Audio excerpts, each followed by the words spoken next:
നമസ്കാരം, വാർത്തകളിലേക്ക് സ്വാഗതം. Nedumkunnam Saint John the Baptist CBSE സ്കൂളിലെ ഓണാഘോഷം ആവേശഭരിതമാക്കി കുട്ടികൾ. ഓണക്കളികളും പാട്ടും നൃത്തവുമൊക്കെയായി അവർ ഒരു പകൽ നിറഞ്ഞാടി. സ്കൂൾ മൈതാനത്ത് കുട്ടികളും അധ്യാപകരും അണിനിരന്ന മെഗാ തിരുവാതിരയോടെയാണ് Nedumkunnam Saint John the Baptist CBSE സ്കൂളിൽ ഓണാഘോഷം ആരംഭിച്ചത്.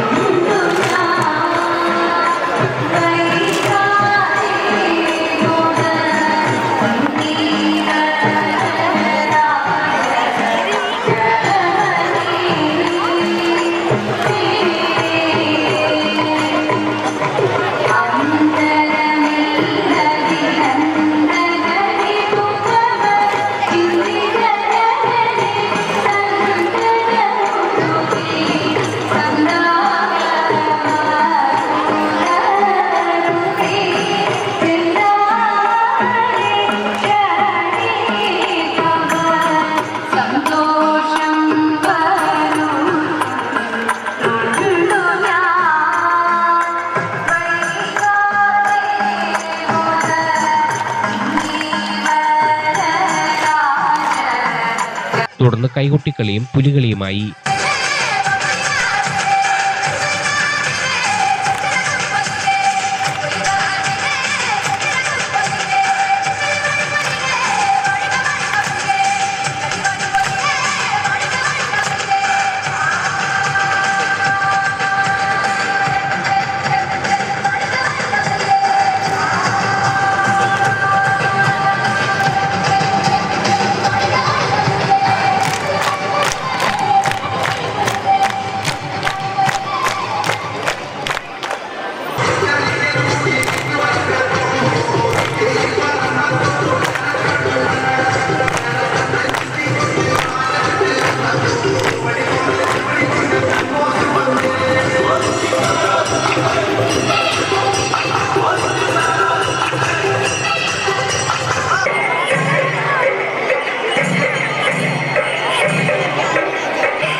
വഞ്ചിപ്പാട്ടും നാടൻപാട്ടും അരങ്ങിലെത്തി.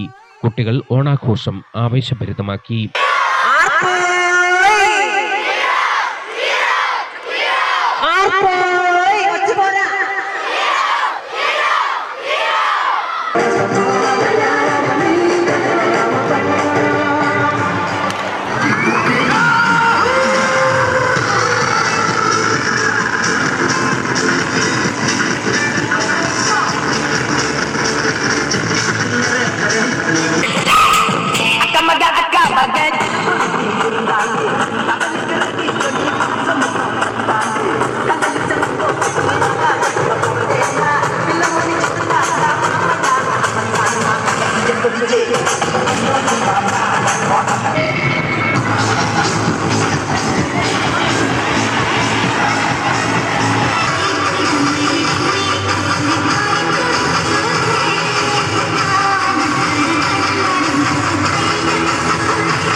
കർണാടക സംഗീതജ്ഞൻ പനച്ചിക്കാട് ഷിബു കെ രാജ് ഓണസമ്മേളനം ഉദ്ഘാടനം ചെയ്തു.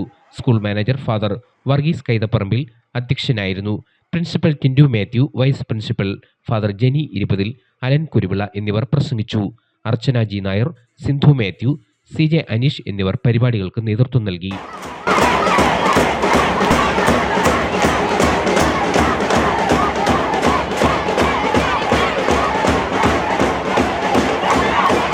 News bureau, Changanassery.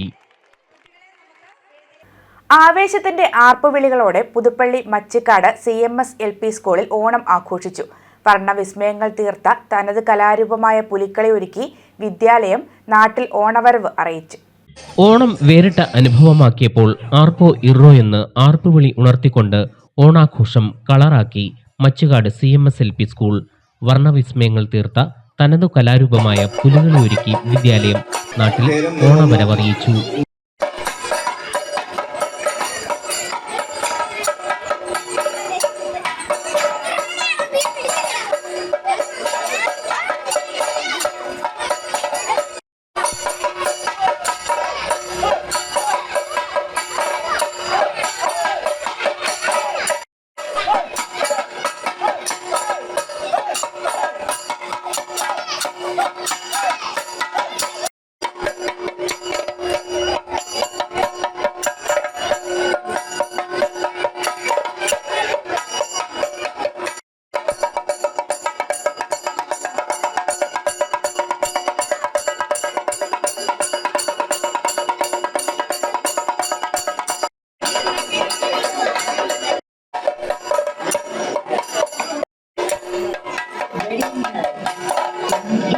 വിദ്യാലയ അങ്കണത്തിൽ വിദ്യാർത്ഥികൾ തീർത്ത അത്തപ്പൂക്കളം വ്യത്യസ്ത കാഴ്ചയായി.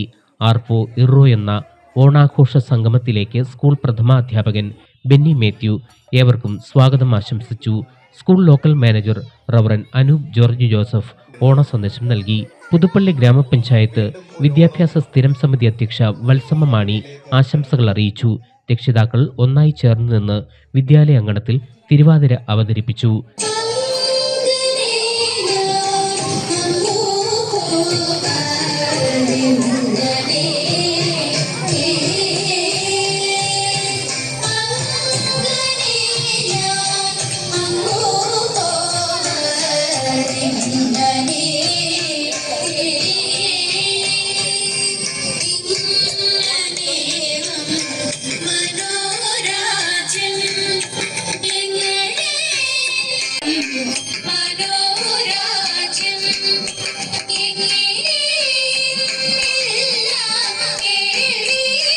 വിദ്യാർത്ഥികൾക്കും രക്ഷകർത്താക്കൾക്കുമായി ഓണപ്പാട്ട്, കസേരകളി, നാരങ്ങ സ്പൂൺ, കുപ്പിയിൽ വെള്ളം നിറയ്ക്കൽ, ബോൾ പാസ്, ആനയ്ക്ക് വാൽവര, നാടൻപാട്ട് തുടങ്ങിയ ഓണക്കളികളും കലാപരിപാടികളും ഒരുക്കിയിരുന്നു. വിഭവസമൃദ്ധമായ സദ്യയ്ക്ക് സ്കൂൾ PTA നേതൃത്വം നൽകി. അധ്യാപകരായ ബിബിൻ MJ, സിനു സൂസൻ ജേക്കബ്, വിൻസി പീറ്റർ തുടങ്ങിയവർ പരിപാടികൾക്ക് നേതൃത്വം നൽകി. News bureau, Changanassery.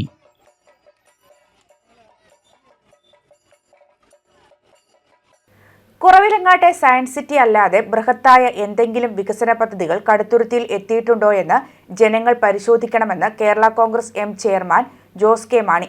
വികസനം തിരിഞ്ഞു നോക്കാത്ത നാടെന്ന കടുത്തുരുത്തി നിയോജക മണ്ഡലത്തിന്റെ പേരുദോഷം മാറ്റിയെടുക്കുമെന്നും ജോസ് കെ മാണി പറഞ്ഞു. യൂത്ത് ഫ്രണ്ട് M കടുത്തുരുത്തിയിൽ സംഘടിപ്പിച്ച യുവജന റാലിയോടനുബന്ധിച്ച പൊതുസമ്മേളനം ഉദ്ഘാടനം ചെയ്ത് സംസാരിക്കുകയായിരുന്നു അദ്ദേഹം. യൂത്ത് ഫ്രണ്ട് M നിയോജക മണ്ഡലം പ്രസിഡന്റ് ബിബിൻ വെട്ടിയാനിയുടെ അധ്യക്ഷതയിൽ ചേർന്ന യോഗത്തിൽ മുൻ MP തോമസ് ചാഴിക്കാടൻ, പ്രമോദ് നാരായണൻ MLA, സ്റ്റീഫൻ ജോർജ്, ലോപ്പസ് മാത്യു, ജില്ലാ പ്രസിഡന്റ് ഡിനു ചാക്കോ, ജോസ് പുത്തൻകാല, സക്കറിയാസ് കുതിരവേലി, തോമസ് T കീപ്പുറം തുടങ്ങിയവർ പ്രസംഗിച്ചു. നമുക്കറിയാം, ഒരു ജനപ്രതിനിധി എന്ന നിലയ്ക്ക് ഒരിക്കലും ആരെയും ആക്ഷേപിക്കുവാനോ പരിഹരിക്കാനോ ഞാനില്ല. ഒരിക്കലും എന്റെ പ്രസംഗത്തിൽ നിങ്ങൾ കേട്ടിട്ടുണ്ടാവില്ല. പക്ഷെ ഒരു കാര്യം, ഒരു MLA എന്ന നിലയ്ക്കോ ഒരു MP എന്ന നിലയ്ക്കോ ആരാകട്ടെ, അവിടെ പ്രാദേശിക വികസന ഫണ്ടുണ്ട്. ഇവിടെ അതിന് പ്രമോദ് നാരായണൻ ഇരിക്കുന്നു. പ്രാദേശിക വികസന ഫണ്ട് 5 കോടിയും 6 കോടിയും MP-മാർക്കുണ്ട്. അത് നടത്തിലെടുക്കാൻ ഒരു പ്രയാസവുമില്ല. അത് കൊടുക്കണമെങ്കിൽ ആരെങ്കിലും ഒരു ക്ലർക്കിനെ ഇരുത്തിയാൽ മതി. ഇപ്പൊ ബാങ്കിൽ പണം ഉണ്ടെങ്കിൽ കൊടുക്കാൻ ഒരു പ്രയാസമുണ്ടോ? ഒരു പ്രയാസമില്ല. ഒരു ക്ലർക്കിനെ ഇരുത്തിയിട്ട് അവിടെ ഇന്നത് കൊടുക്കുക, റോഡ് കൊടുക്കുക, പാലം കൊടുക്കുക, ഇതൊക്കെ കൊടുക്കാം. ഒരു ഹൈമാസ് ലൈറ്റ് കൊടുക്കുക, ഒരു വെയിറ്റിംഗ് ഷെഡ് കൊടുക്കുക, അതൊക്കെ കൊടുക്കണം. പക്ഷേ അത് മാത്രം മതിയോ? അത് കൊടുക്കാനായിട്ട് നമുക്ക് പ്രയോറിറ്റി തീരുമാനിക്കും, ഏത് വേണം ആദ്യമേ അല്ലെങ്കിൽ രണ്ടാമതോ. പക്ഷെ അതിനപ്പുറം നമുക്ക് ബൃഹത്തായ പദ്ധതികൾ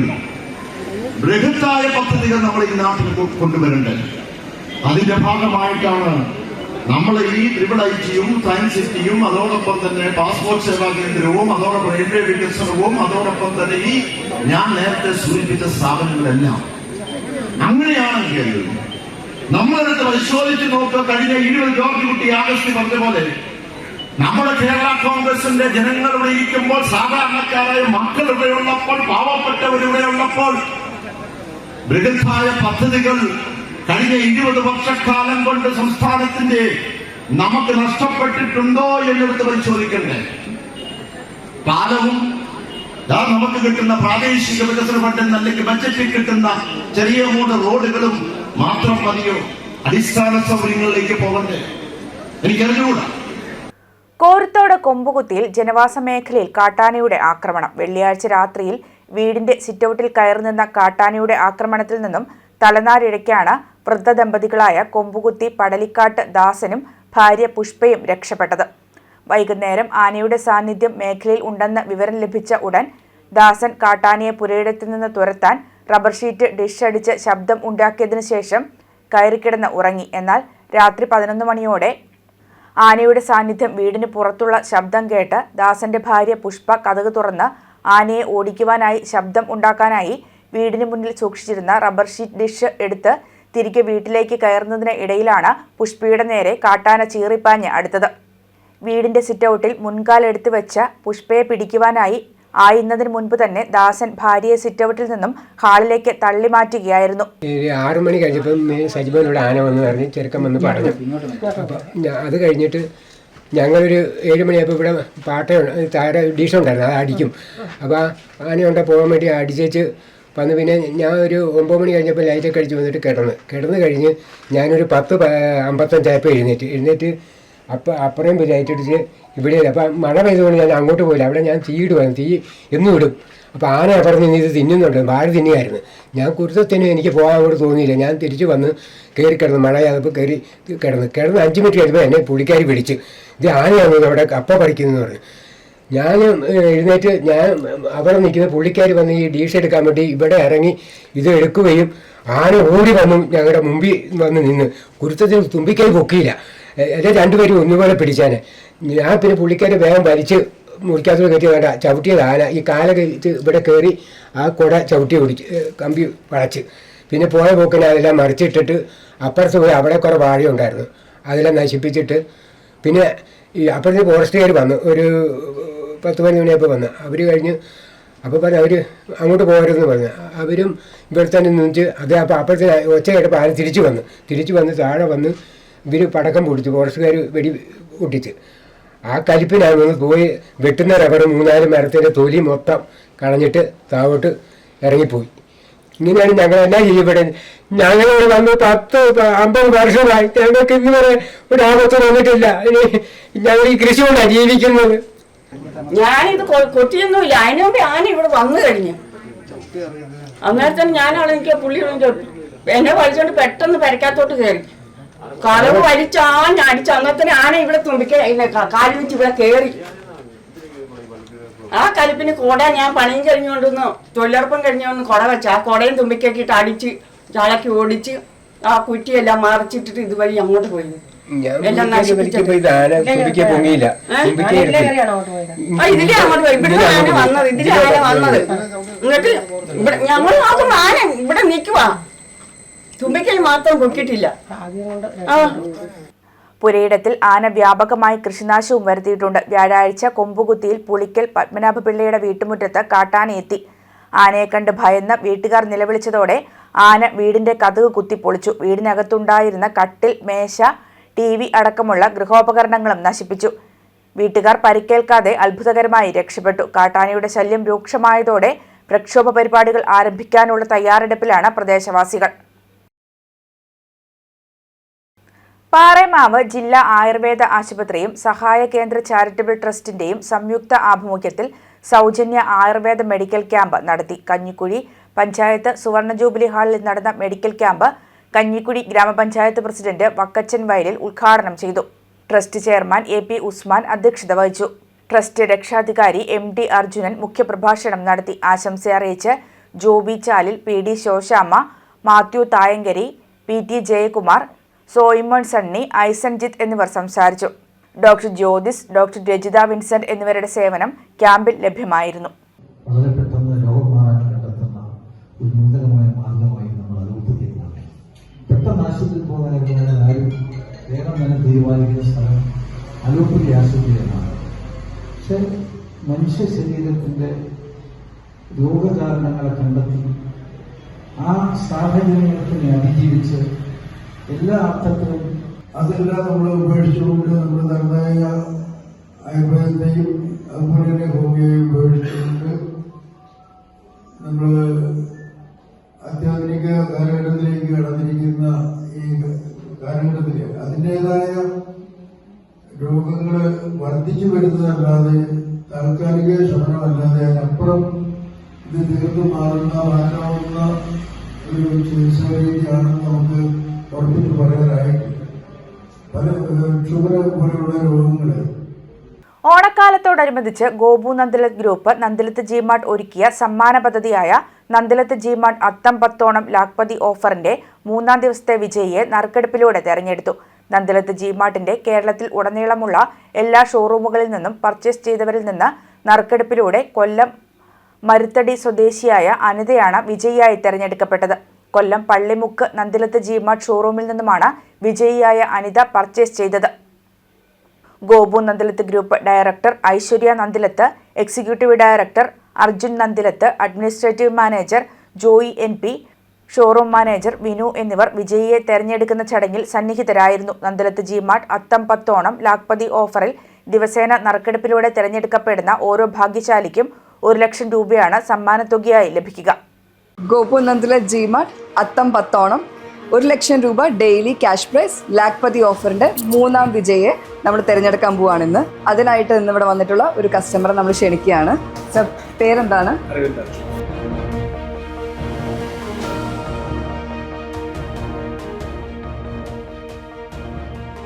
കൂപ്പൺ നമ്പർ 40687. അനിത, കൊല്ലം ഡിസ്ട്രിക്ട്. കടുത്തുരുത്തി ഗവൺമെന്റ് VHS സ്കൂളിൽ ഓണത്തോടനുബന്ധിച്ച് ചെണ്ടുമല്ലിപ്പൂ കൃഷിയുടെയും പച്ചക്കറിയുടെയും വിളവെടുപ്പ് ഉദ്ഘാടനം പ്രധാന അധ്യാപിക ഡോക്ടർ U ഷംല നിർവഹിച്ചു. കൃഷിയെ പ്രോത്സാഹിപ്പിക്കുന്നതിനോടൊപ്പം വിഷരഹിതമായ പച്ചക്കറികൾ വീടുകളിലും പറമ്പുകളിലും കൃഷിയിറക്കുന്നതിന് വേറെ ആരുടെയും സഹായമില്ലാതെ കുട്ടികളെ പ്രാപ്തരാക്കുക എന്ന ലക്ഷ്യത്തോടെ ഓരോ കുട്ടിക്കും ഓരോ പൂച്ചട്ടിയിൽ ബന്ദിപ്പൂ വച്ച് കുട്ടികൾ തന്നെ അത് സംരക്ഷിക്കുകയും വെണ്ട, തക്കാളി, വഴുതനങ്ങ, പയർ, കുമ്പളം മുതലായ പച്ചക്കറികൾ നട്ടുപിടിപ്പിക്കുകയും ചെയ്തു. കൃഷിയെ പ്രോത്സാഹിപ്പിക്കുന്ന രീതിയിലുള്ള പ്രവർത്തനങ്ങൾക്കാണ് അധ്യാപകർ നേതൃത്വം നൽകിയത്. ഇന്ന് ഞങ്ങളുടെ ബന്ദിപ്പൂക്കളുടെ വിളവെടുപ്പായിരുന്നു. ഞങ്ങളുടെ സ്കൂളില് ഞങ്ങൾ ഈ ഓണത്തോടനുബന്ധിച്ച് വിളവെടുക്കുന്നതിന് വേണ്ടിയാണ് ബന്ദിത്തൈകൾ വെച്ചത്. ഞങ്ങള് 400ഓളം തൈകളാണ് വെച്ചത്. ഓരോ കുട്ടിക്കും ഓരോ ചെടിച്ചട്ടി നൽകുകയും അവരുടെ പേരെഴുതി ആ കുട്ടികൾ തന്നെ ആ ചെടിച്ചട്ടികൾ സംരക്ഷിക്കുകയുമാണ് ചെയ്തത്. അപ്പൊ ഇപ്പൊ ഓണത്തോടനുബന്ധിച്ച് ഞങ്ങൾക്ക് ഇഷ്ടംപോലെ പൂക്കൾ കിട്ടി. ഇതിനൊരു വിപണന സാധ്യതയുണ്ട്. അതോടൊപ്പം തന്നെ സ്കൂളിലെ അത്തപ്പൂക്കളത്തിനും ഞങ്ങൾ ഇത് ഉപയോഗിക്കാമെന്നാണ് വിചാരിച്ചിരിക്കുന്നത്. ഞാൻ എപ്പോഴും രാവിലെ വന്നിട്ട് എന്റെ ചെടിച്ചട്ടി പോയി വെള്ളം ഒഴിക്കുന്നുണ്ട്, പുല്ലും പറിച്ചു കളയുന്നുണ്ട്, എപ്പോഴും വെള്ളം ഒഴിക്കുന്നുണ്ട്. മറുനാടൻ ഷാജിനെ ആക്രമിച്ച സംഭവത്തിൽ കണ്ടാലറിയുന്ന 5 പേർക്കെതിരെ കേസെടുത്തു. സംഘം ചേർന്ന് ആക്രമിക്കൽ വകുപ്പ് ചുമത്തിയാണ് കേസെടുത്തത്. തൊടുപുഴയിൽ വെച്ചാണ് ഷാജൻ സ്കറിയയ്ക്ക് മർദ്ദനമേറ്റത്. വാഹനത്തെ പിന്തുടർന്ന് തടഞ്ഞു നിർത്തി ആക്രമിക്കുകയായിരുന്നു. പരിക്കേറ്റ ഷാജൻ സ്കറിയയെ ആശുപത്രിയിൽ പ്രവേശിപ്പിച്ചു. തൊടുപുഴയിൽ വിവാഹ ചടങ്ങിന് എത്തിയതായിരുന്നു ഷാജൻ. ആക്രമണത്തിൽ പരിക്കേറ്റ ഷാജനെ പോലീസ് വഴിയിൽ നിന്ന് ആശുപത്രിയിൽ എത്തിക്കുകയായിരുന്നു. PMAY പദ്ധതി പ്രകാരം അനുവദിച്ച വീട് നിർമ്മിക്കാൻ പെർമിറ്റ് അനുവദിക്കുന്നില്ലെന്ന് ആരോപിച്ച് ക്യാൻസർ രോഗിയും വിധവയുമായ വീട്ടമ്മ ഇടുക്കി കാഞ്ചിയാർ പഞ്ചായത്ത് ഓഫീസ് പടിക്കൽ അനിശ്ചിതകാല നിരാഹാര സമരം തുടങ്ങി. കോവിൽമല പുതുപ്പറമ്പിൽ KB ഓമനയാണ് സമരം നടത്തുന്നത്. കാഞ്ചിയാർ കോവിൽമല തേക്ക് പ്ലാന്റേഷന് സമീപത്താണ് പതിറ്റാണ്ടുകളായി ഓമനയും കുടുംബവും താമസിക്കുന്നത്. കൈവശ ഭൂമിയിൽ വീട് നിർമ്മിക്കാനായി അപേക്ഷ നൽകുകയും PMAY പദ്ധതിയിൽ ഉൾപ്പെടുകയും ചെയ്തു. എന്നാൽ വനംവകുപ്പിൻ്റെ എതിർപ്പ് മൂലം വീടിന് പെർമിറ്റ് ലഭിക്കാത്ത സാഹചര്യമാണെന്ന് ഓമന ആരോപിക്കുന്നു. പെർമിറ്റിനായി പലതവണ പഞ്ചായത്തിലെത്തിയിട്ടും നടപടിയുണ്ടാകാതെ വന്നതോടെ മന്ത്രി റോഷി അഗസ്റ്റിൻ അടക്കമുള്ളവർക്ക് നിവേദനം നൽകി. എന്നിട്ടും തീരുമാനമാകാത്ത സാഹചര്യത്തിലാണ് സമരം ആരംഭിച്ചിരിക്കുന്നത്. വിധവയും ക്യാൻസർ രോഗിയുമാണ്. ഞാൻ പെരക്ക് പഞ്ചായത്തിൽ നിന്ന് വീട് അനുവദിച്ചിട്ട് PMKYയുടെ വീട് അനുവദിച്ചിട്ട് എനിക്ക് ഇതേവരെയും വീട് ലഭിച്ചില്ല. ഞങ്ങൾ 22 കുടുംബക്കാരുണ്ട് വീട് അനുവദിക്കാതെ അവിടെ വീട് അനുവദിച്ചിട്ട് തറ കെട്ടിയവരും തറ കെട്ടാത്തവരും ഒക്കെ ആയിട്ട്. അങ്ങനെ 18 വീടും ഞങ്ങളുടെ ഈ പ്രാവശ്യം അനുവദിച്ച PMKYയുടെ 2 വീടും ഇതിന് പെർമിറ്റ് ലഭിക്കുന്നില്ല പഞ്ചായത്തിൽ നിന്ന്. അതുകൊണ്ട് ഞങ്ങൾക്ക് വീട് വയ്ക്കാൻ സാധിക്കുന്നില്ല. ഞങ്ങളാണെങ്കിൽ ആന വരുന്നതിൻ്റെ അടുത്തൊക്കെയാണ് താമസിക്കുന്നത്. ഞങ്ങൾ എന്ത് ചെയ്യും? ഇത് റോഷി അഗസ്റ്റിൻ്റെ അടുത്ത് 3 പ്രാവശ്യം നേരിട്ട് ആപ്ലിക്കേഷനായിട്ട് പോയിട്ട് ഇപ്പം നടത്തി തരാം, 2 ദിവസം മുമ്പ് 2 ദിവസത്തിനുള്ളിൽ നടത്തി തരാമെന്ന് പറഞ്ഞിട്ട് ഇന്ന് വരെ ഒരു വിവരവും ഇതേവരെ നടത്തി തന്നില്ല. ലാസ്റ്റ് പറഞ്ഞ് അദാലത്തിന് പോയി, അദാലത്തിന് വെക്കാൻ പറഞ്ഞു. ഞങ്ങൾ അദാലത്തിന് കൊണ്ട് വെച്ചിട്ട് അദാലത്തിൽ ഒരു കാര്യവും നടന്നില്ല. അതിന് തിരുവനന്തപുരത്ത് എക്സിക്യൂട്ടീവ് നടന്നിട്ട് ഞങ്ങളെ വിളിക്കാമെന്ന് പറഞ്ഞിട്ട് എന്നിട്ടും ഒരു വിവരമില്ല. കളക്ട്രേറ്റിൽ പോയി, കളക്ടറിൻ്റെ അടുത്ത് ചെന്നിട്ടും താലൂക്കിൽ പോയിട്ട് ഞങ്ങൾക്ക് ഒരു ഉപകാരം ഉണ്ടായില്ല. ഇതെല്ലാം ഞങ്ങളുടെ വണ്ടിക്കൂലി വെറുതെ പോവുക, സമയം പോവുക. എനിക്കാണെങ്കിൽ വയ്യാത്ത ഞാൻ ഭയങ്കര ബുദ്ധിമുട്ടിയാണ് പൈസ ഉണ്ടാക്കി പോകുന്നത്. ഞാൻ ഈ കുഞ്ഞുങ്ങളെയും കൊണ്ട് എങ്ങോട്ടാണ് പോകുന്നത് അറിയാൻ പാടില്ല. ഇനി വീട് കിട്ടാതെ, വീടിന് പെർമിറ്റ് അനുവദിക്കാതെ, മന്ത്രിയുടെ ഫണ്ടിൽ നിന്ന് എവിടുന്നെങ്കിലും ഞങ്ങൾക്ക് വീട് അനുവദിക്കാതെ ഞാൻ ഇവിടുന്ന് എഴുന്നേക്കില്ല. മരിച്ചു വീണാലും ഇവിടുന്ന് എഴുന്നേക്കില്ല.